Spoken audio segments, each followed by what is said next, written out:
সকলোকে নমস্কাৰ। আজি বহুত দিনৰ মূৰত, বহুত মাহৰ মূৰত না বহুত দিন হৈছিলে ক্লাছ একো দিব পৰা নাই, মানে বহুত কিছুমান অসুবিধা থকাৰ কাৰণে মই দিব পৰা নাছিলোঁ ভিডিঅ'বিলাক। তো এতিয়া মানে মষ্ট প্ৰবেবলি 4 বা 5 তাৰিখ তেনেকুৱা পৰা মই ভিডিঅ'বিলাক ৰেগুলাৰলি দিবলৈ যত্ন কৰিম। আৰু বাইলিংগুৱেল হ'ব, ইংলিছ আছামিজ দুইটা মিডিয়ামে চাব পাৰিব হা। মেথছ এণ্ড সায়েন্স দুটা ছাবজেক্টৰে দিম, মেথছ এণ্ড সায়েন্স দুটা ছাবজেক্টৰে দিম। আৰু ডেইলি মই MCQ বিলাক দিম, মানে যিমান পাৰিম মই MCQ বিলাক দিবলৈ যত্ন কৰিম।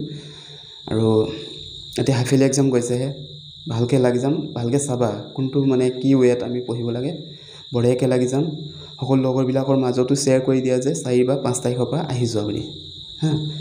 তো 4-5 তাৰিখৰ পৰা আমি একদম ধুনীয়াকৈ লাগি যাম, মানে এনেকুৱা মজাকৈ লাগি যাম, ভাল লাগিব, তোমালোককো ভাল লাগিব। মই যিমান পাৰিম ইজি টিপছত ভিডিঅ'বিলাক দিবলৈ যত্ন কৰিম, যিমান ভাল হয় তোমালোকৰ মানে এক্সামত টাইমবিলাক বাচি যাওক সেনেকৈ দিবলৈ ট্ৰাই কৰিম। তো সকলোৱে 4-5 তাৰিখৰ পৰা লাগি যাবা। মেথছ সায়েন্স পূৰা ক্লিয়াৰ কৰাই দিম, বাছ সিমানেই কথাটো। MCQ কৰাই দিম টোটেলি, মানে যিমান পাৰিম ট্ৰাই কৰিম মই। তো থেংক ইউ ভেৰি মাছ।